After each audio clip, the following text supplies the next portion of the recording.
12th standard, subject physics, 7th chapter, wave optics.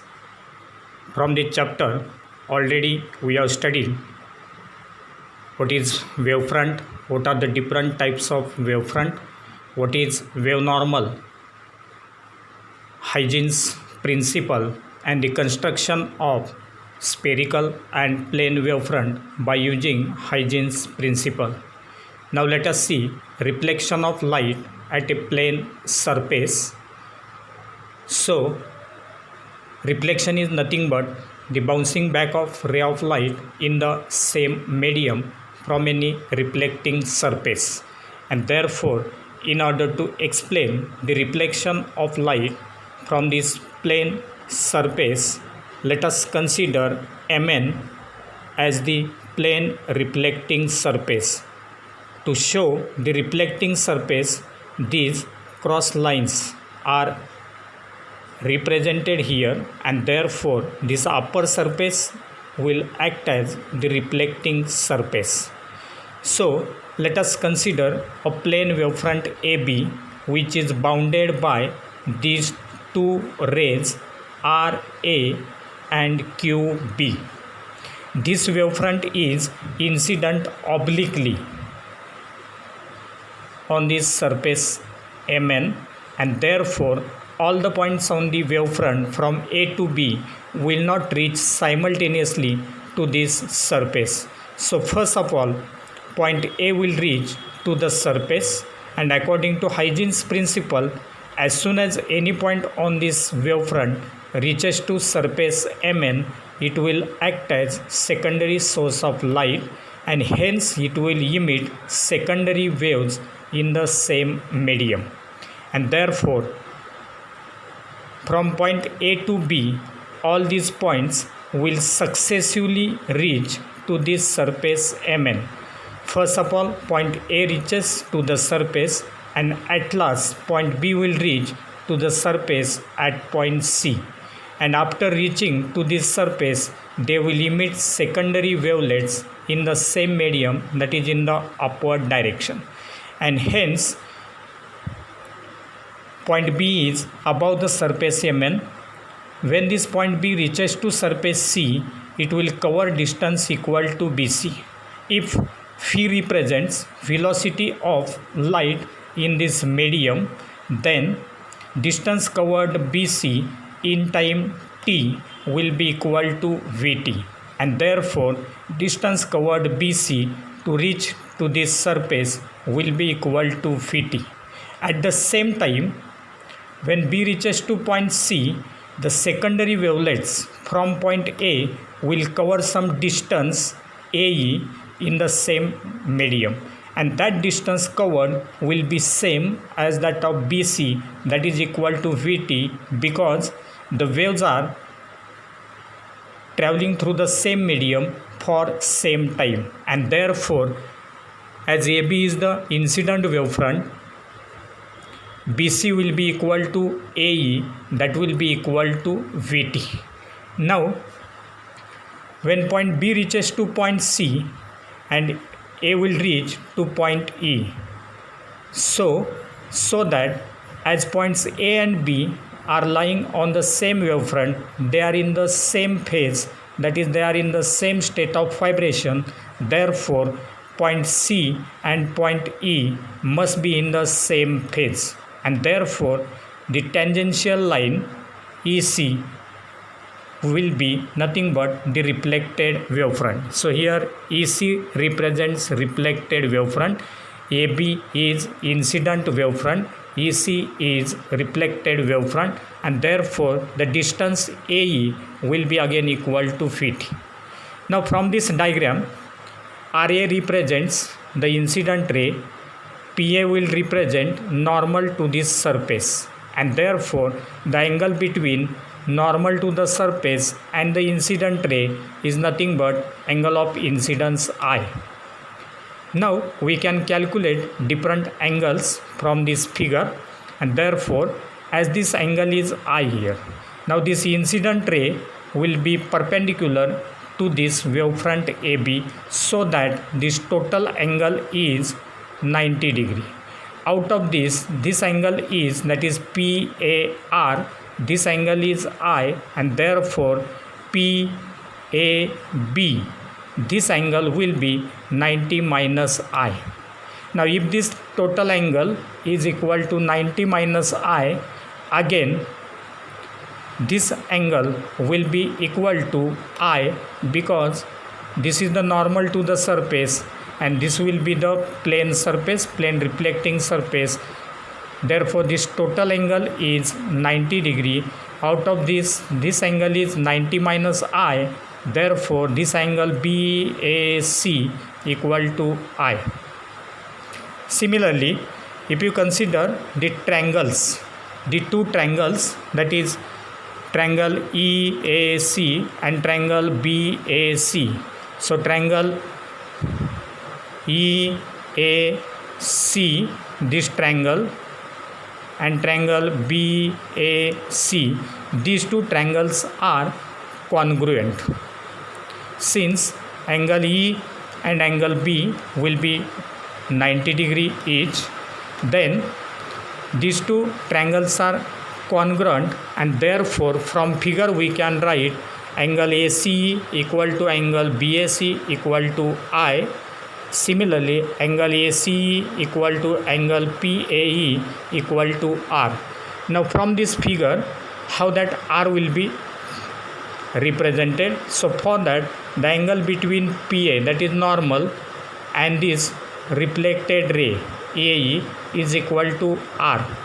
This angle is R, and therefore from this figure we can calculate this as angle R, because this normal PA will be perpendicular to this surface, and therefore again this total angle is 90 degree.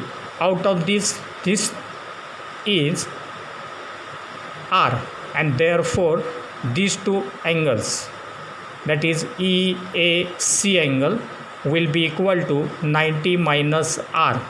Now if it is 90 minus R, this total angle is 90 minus R, this angle is 90 degree, therefore angle ECA will be equal to R, and therefore from equations 1 and 2 we can say that angle I is equal to angle R, because angle ACE equal to I, similarly angle ACE equal to R form the congruency of these two triangles, and therefore in this equation angle I is equal to angle R, that is angle of incidence is equal to angle of reflection.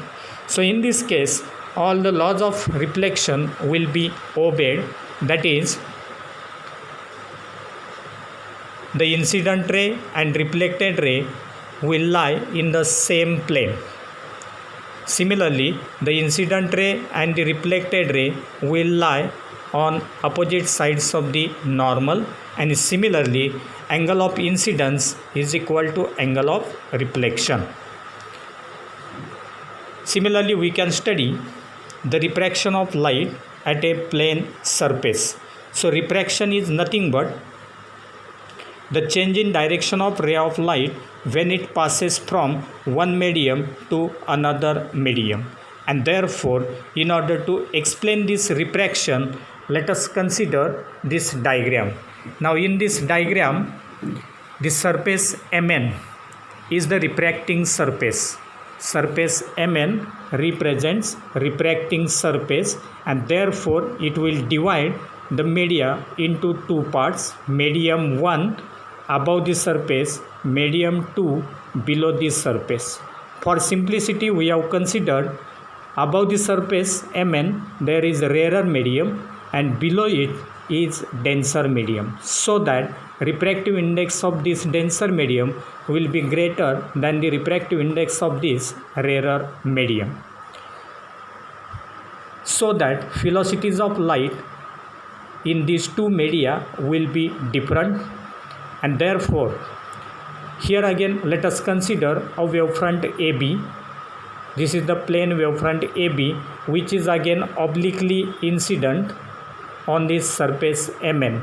At that time, again point A will reach first to the surface MN. It will act as secondary source of light, and hence it will emit secondary wavelets in the another medium, that is in the medium 2. So at that time B will not reach to the surface, it will take some extra time to reach point C, and therefore if phi1 is the velocity of light in the rarer medium and t is the time taken by that point B to reach point C, therefore distance BC will be equal to V1t. Distance BC is equal to V1t. Now when B reaches to point C, at that time the secondary wavelets emitted from point A will now travel in the second medium up to point E, and therefore distance covered will be equal to A. But in this denser medium, velocity of light will be different. If it is V2, then in the same time interval t, the distance covered AE will be equal to V2t. So the distances covered by these waves in the rarer and denser medium are different. Again, from this geometry, we have this PA will represent, PA is the normal to the surface, then A dash A is the incident ray, and therefore angle between them is equal to angle of incidence I. Now how this angle will be again I? For that triangle BAC, this angle BAC is equal to I, because this is the wavefront which will be perpendicular to this ray of light A dash A. Therefore total angle between them will be equal to 90 degree. Out of this angle is I, therefore this angle PAB will be equal to 90 minus I. Similarly, this normal is perpendicular to this surface, and therefore this total angle will be equal to 90 degree, and as this angle is 90 minus I, this angle BAC is equal to I. From triangle AEC again, this is the normal here, AP dash is the normal to the surface, and this AE is the refracted ray. Therefore angle between normal and refracted ray is angle of refraction R. If this angle is R, again this normal is perpendicular to the surface, therefore this angle CAE, this angle will be 90 minus R. This angle is 90, this angle is 90 minus R, therefore angle ACE, this angle will be R, and therefore AB is the incident wavefront. When point C is achieved by this point B, that is when that point B reaches to point C, point A reaches to point E. Initially points A and B are in the same phase because they lie on the same incident wavefront, and therefore when B reaches to point C, A reaches to point E, and therefore point C and E are also in the same phase. Therefore this EC will represent the refracted wavefront in that denser medium, and therefore if you consider the geometry figure from this, angle A dash AP will be equal to angle BAC, that is equal to angle I, and angle P dash AE equal to angle ACE equal to angle R. And therefore from triangle ABC we have, from this triangle ABC, from triangle ABC, as this angle is I, here it is 90 degree, therefore this will be the AC as the hypotenuse, and therefore we can define sine of that angle I, that is opposite side upon hypotenuse, and therefore BC upon this AC, so that sine I will be equal to BC upon AC, but BC is V1t, so that sine I equal to V1t upon AC. And from triangle AEC, this is angle R, this is 90 degree, so that hypotenuse will be again AC, and therefore from this again we can define sine of this r, and therefore opposite side upon hypotenuse will give us sine r equal to AE upon AC, but AE is nothing but V2T, and therefore sine r equal to V2T upon AC. Taking ratio of these two equations, sin I upon sin r equal to V1T upon AC divided by VT2 upon AC. So that will give us V1T upon AC into AC upon V2T. TT will get cancelled, AC will get cancelled, and therefore we will get sin I upon sin r equal to V1 by V2. Now as it is a refraction of light, we can apply Snell's law to this. So according to Snell's law, we know that the ratio of sine of angle of incidence to the sine of angle of refraction is equal to refractive index of the denser medium. So here both these media are having N1 and N2 as the refractive indices, therefore we will consider here relative refractive index, and that will be N2 by N1, and therefore we can write sin I upon sin r equal to N2 by N1, or N1 sin I equal to N2 sin r, taking cross product. Now from these last two equations we can say that as sin I upon sin r equal to V1 by V2 and sin I upon sin r equal to N2 by N1.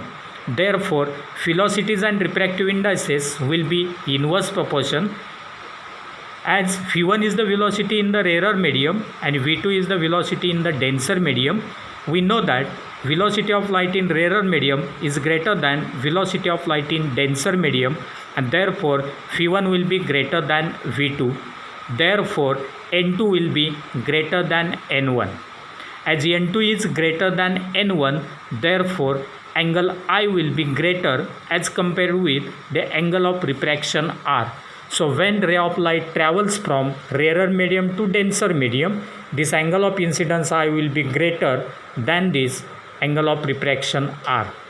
Now if you consider the widths of the incident wavefront and refracted wavefront, they are related by one relation, and that relation is width of incident wavefront upon width of refracted wavefront equal to cos I upon cos R, and therefore that is AB upon CE, AB upon CE equal to cos I upon cos R. In this case again all the laws of refraction will be obeyed, that is incident ray and refracted ray will lie in the same plane. Similarly, incident ray and refracted ray will lie on opposite sides of normal. Similarly, Snell's law will be obeyed in this case.